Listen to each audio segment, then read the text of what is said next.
So here we are, long form content, episode 14, cause development. In the short form, we just talked about the keys to cause development and why it's important. Here, we're gonna give you some examples of how to go through this in your PHA. So as we're pulling up here, you can see in the worksheet, we have a couple causes filled out already. When I go into a meeting as a facilitator, this is what I'm gonna do. I'm gonna fill out as many causes as I can from the P&ID to help the team start to brainstorm the issues. Now you can see some of the deviations and parameters are left blank. That means that I didn't see a cause that was immediately evident to me on the P&ID. I gleaned this from the process description and just from my knowledge of the process and industry.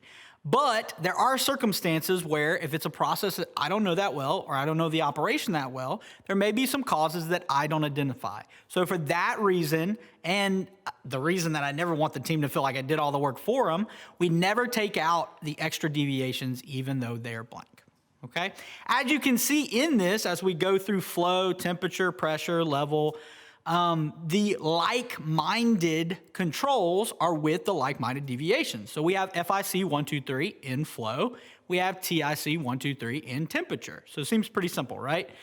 You can put those temperatures in flow because as we'll see in the cause and in the deviation of it, it is a stoppage of the flow of cooling water.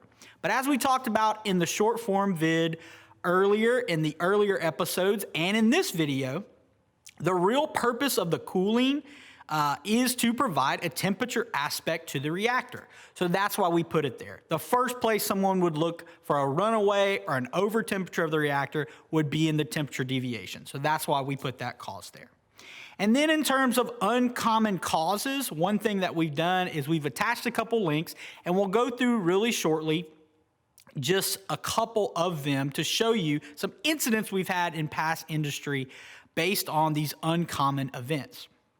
One thing that we're looking at here, the Pascagoula incident, these are all on CSB, by the way. CSB mentioned that this was from thermal fatigue or blocking in and causing a thermal expansion. This thermal expansion in the exchanger caused a leak of flammable material that caused a very large explosion at the site and impacted people.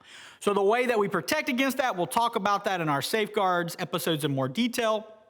But an obvious protection would be that we have some CARSIL programs or we have some valve management programs on those valves to make sure we don't block in exchangers. Another one here that we don't think of that often, we a lot of times on exchangers talk about internal leaks. Most of the time when we're talking about this with the team will bring up, this is the higher pressure source and it goes into the lower pressure source.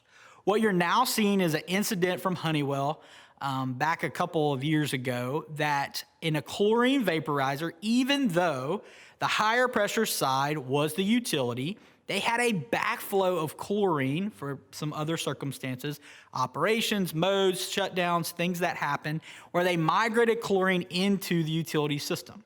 If the team were only looking at the high pressure pathway, they would never have caught this incident.